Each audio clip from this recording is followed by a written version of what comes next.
shows how FBI investigators previously tracked several senators, revealed in this long secret document that actually only came out when we started getting the Epstein files. We reported on it that night and in other reports, and I'll get into that. But what you're looking at is important because this was the then secret DOJ effort to diagram Epstein's then uncharged inner circle. And if you notice the lower left where we've added a square, this is government evidence, but we've added that square for your understanding of what's important today. That diagram includes today's witness, Lesley Groff.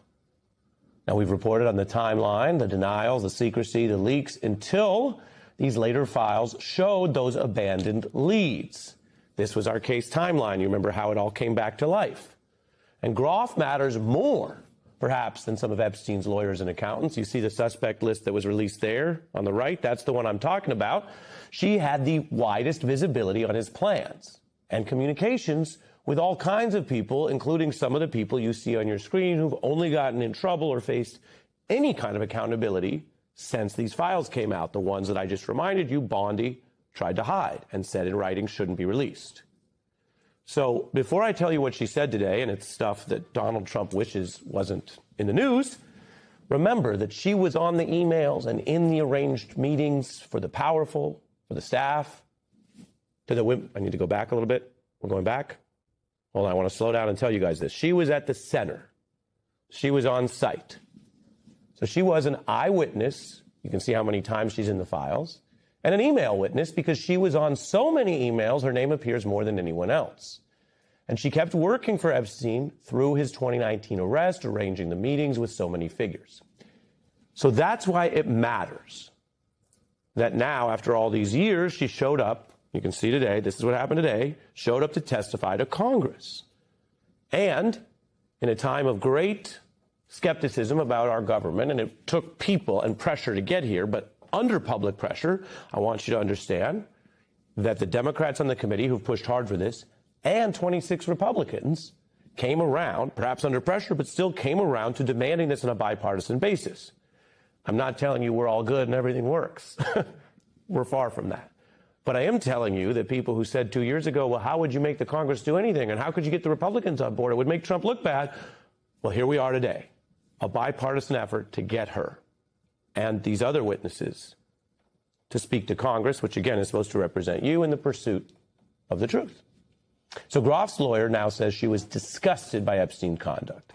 She testified today that he was a monster, a master manipulator, and a deceiver, separating his legitimate life from a secret life. She recounts that she first took the job for about $50,000 a year, and that she tackled everything from scheduling to mundane tasks. She describes having to ensure today that he had his reading glasses at every single table at his home, so he never had to look for it.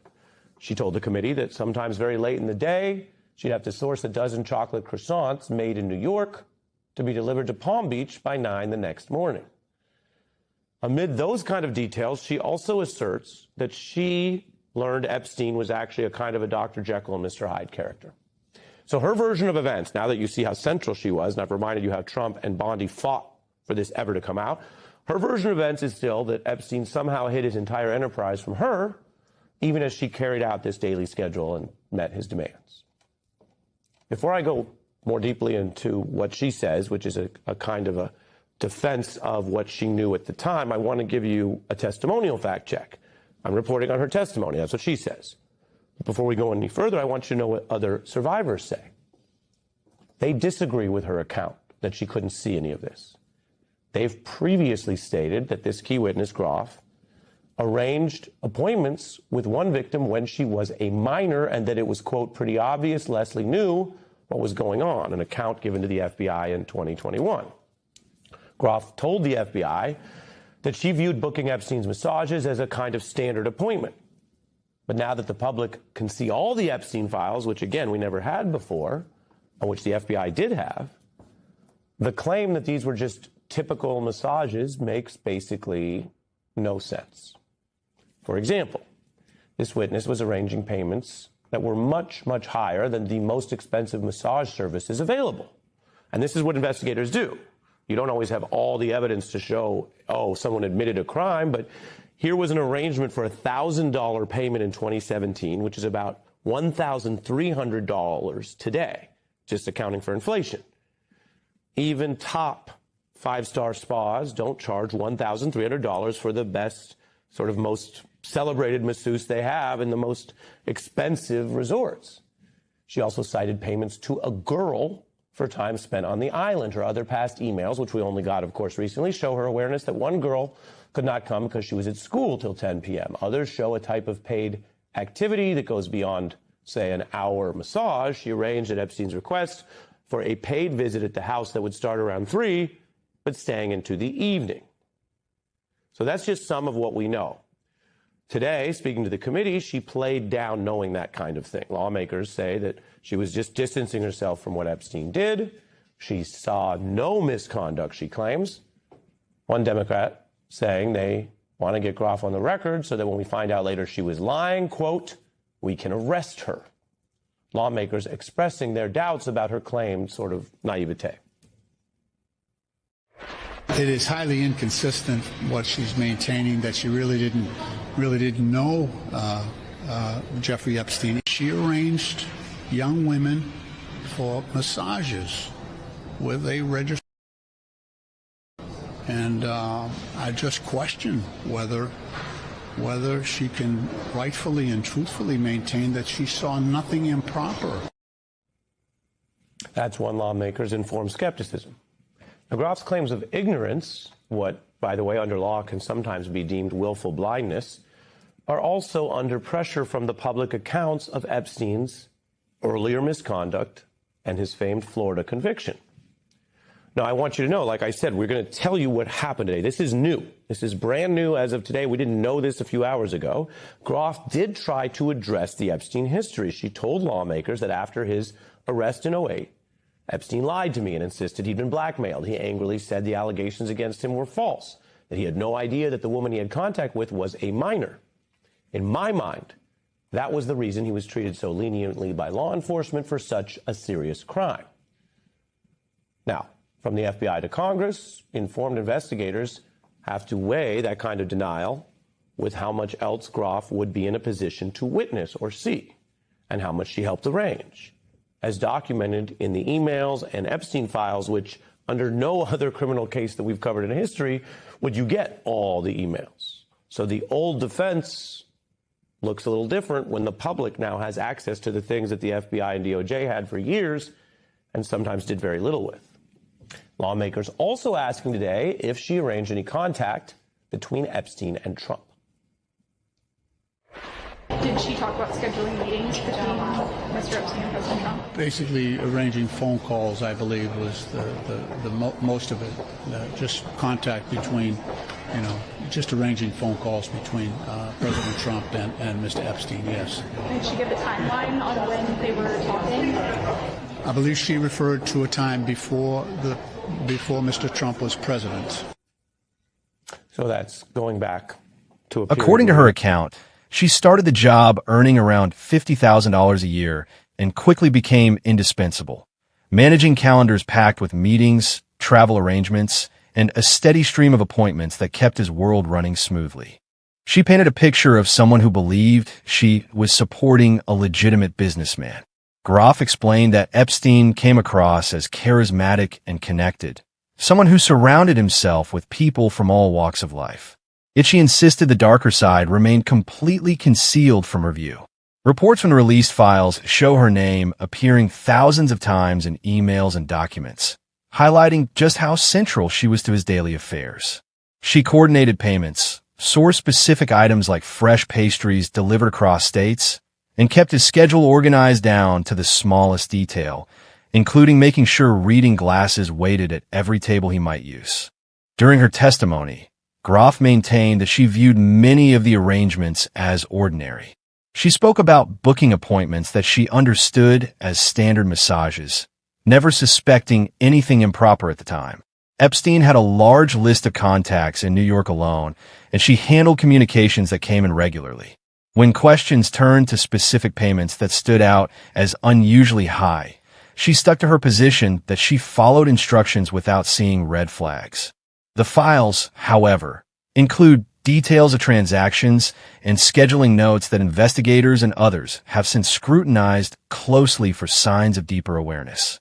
Survivors have come forward with accounts that challenge her version of events. Several women who interacted with Epstein's circle have shared that they met Groff directly, discussed basic details with her, and received payments arranged through her. These statements add layers of tension to the hearing, as they contrast sharply with her claims of limited knowledge. Questions remain about how someone so deeply involved could miss patterns that others now point to as obvious. Groff emphasized that Epstein deceived many people around him, presenting one face to the world while hiding another, and she positioned herself among those who were kept in the dark. The testimony touched on Epstein's 2008 legal troubles in Florida. She recalled him telling her he had been targeted and that the allegations were not what they seemed. In her mind, that explanation aligned with the relatively lenient outcome at the time, though public records and later documents have fueled ongoing debates about how the case was handled. Lawmakers pressed her on communications and arrangements involving powerful individuals, including whether she facilitated any contact between Epstein and former President Trump. Groff confirmed some phone calls were arranged in the years before Trump took office, but she described them as limited and unrelated to any misconduct she observed. This line of questioning has reignited discussions about past decisions by the Department of Justice. Earlier statements from Attorney General Bondi suggested there was little basis for pursuing additional investigations or releasing more materials, a position that faced significant pushback as new files emerged. The House committee's work, supported by both Democrats and a notable number of Republicans, reflects growing pressure for transparency. Groff's appearance marks another step in that process, even as critics argue more should have been done years ago to follow leads on potential associates. Beyond the specific details she provided, her testimony has sparked broader conversations about accountability. Some lawmakers express skepticism about the level of ignorance claimed, noting that arrangements sometimes involve coordinating around school schedules or extended visits that went well into the evening. Groff responded that she operated under the assumption everything was appropriate, as she expressed disgust upon learning the full scope of Epstein's actions later. She described him as a deceiver who separated his public persona from private behavior, a characterization that has left many wondering where the lines truly blurred. Public interest in the case refuses to fade, partly because of how it touches on influence, wealth, and questions of justice. The release of additional documents over time has revealed diagrams and notes mapping out Epstein's inner circle, with Groff prominently featured. These materials, once closely held, now allow outsiders to see connections that investigators had access to much earlier. Reports suggest that some suspected co-conspirators were tracked but faced limited follow-up in certain periods, adding fuel to arguments about whether the system protected certain individuals. Groff's lawyer has stressed that she cooperated with the committee and had no involvement in criminal activity. She has never been charged, and her testimony aimed to clarify her role while expressing support for the pursuit of truth. Still, the survivor accounts create a sharp divide. Women who went through the experiences have told media outlets that interactions with Groff went beyond what she described, including direct payments and awareness of their situations. These conflicting narratives keep the story alive and push for further examination of everyone who operated in Epstein's orbit. As the committee continues its work, attention turns to what might come next. Will more witnesses provide testimony that either supports or contradicts Groff's statements? The bipartisan nature of the effort offers some hope that political differences can take a backseat to facts, though trust in institutions remains strained after years of delays and partial disclosures. Epstein's death years ago left many questions unanswered, and cases like this one highlight how long it can take for details to surface. One of the striking elements is how ordinary tasks could mask deeper issues. Groff handled logistics that, in hindsight, raise eyebrows for some observers.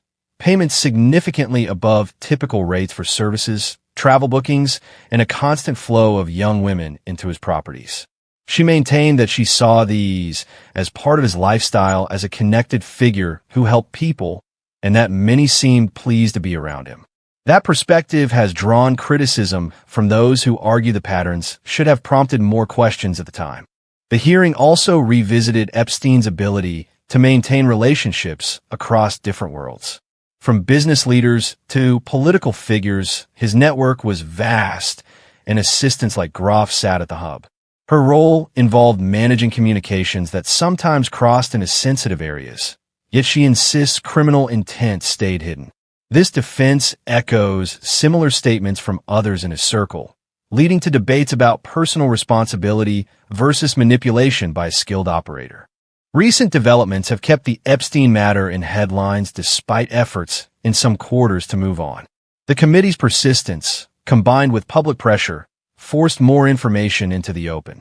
Groff's session is only one piece, but it underscores how testimony can both reveal and obscure depending on the lens applied. Lawmakers on both sides have signaled interest in following up where inconsistencies appear, including potential issues around truthfulness in official settings.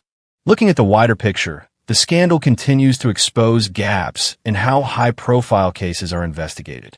Files that eventually reached the public showed investigators had mapped connections long ago, including individuals who faced scrutiny only later.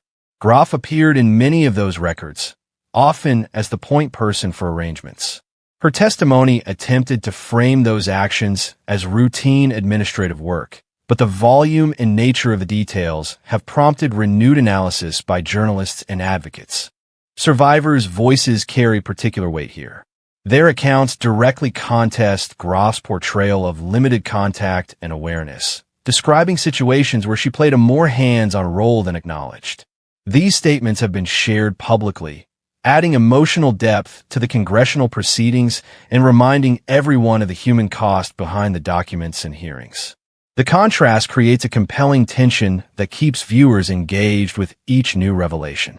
Epstein's influence extended far, and questions linger about how much protection existed for those around him. Groff's long tenure means she witnessed shifts over time, including periods after his earlier conviction. She claimed that even then, his explanations satisfied her, and life continued with the same level of demands. This part of her story invites reflection on how deception can persist when people in power control the narrative. The committee's bipartisan approach stands out in a divided climate. With 26 Republicans joining the effort alongside Democrats, it suggests that pressure from constituents and media can sometimes bridge gaps. That development itself has become part of the story, as observers note the difficulty of advancing such inquiries when they touch politically sensitive names. Trump's past associations with Epstein have been referenced in coverage, though Groff limited her comments to logistical phone calls from years earlier. As more information emerges, the public grapples with the scale of what was allegedly concealed. Groff expressed that she felt fortunate to work for someone who seemed to open doors for others. In her view, many of the young women benefited from the connections, an assessment now heavily disputed. These differing interpretations fuel speculation about what investigators might uncover in future sessions or document releases. The case also highlights challenges in holding enablers accountable. Legal experts point out that proving knowledge can be difficult, especially when someone maintains a consistent story of ignorance. Groff's position is that she was manipulated like so many others, and she cooperated to help clarify the record. Whether that holds up against the accumulating evidence remains a key question driving continued interest. Reports indicate Groff addressed concerns about specific emails and payments during the hearing. She explained contexts where school schedules or evening extensions were involved, but maintained she had no reason to suspect wrongdoing. Such details, when viewed through the lens of later revelations, strike some as inconsistent with the volume of activity she managed. The committee appears determined to probe these areas further. In the end, Groff's testimony adds another chapter to a saga that refuses to close. It brings forward claims of deception and loyalty while facing direct challenges from those who lived through the events. The files continue to provide a paper trail that invites scrutiny, and the bipartisan committee work keeps momentum alive. Public reactions range from frustration over slow progress to hope that more truth will surface. This moment serves as a reminder of how power and secrecy can intertwine, leaving lasting questions about justice for those harmed. As the investigation proceeds, attention will stay focused on whether additional witnesses or materials can resolve the contradictions. Groff's account stands as one perspective, but the survivor statements and documentary evidence suggest a more complicated reality that still demands answers. The ongoing releases and hearings demonstrate that pressure can yield results, even years later.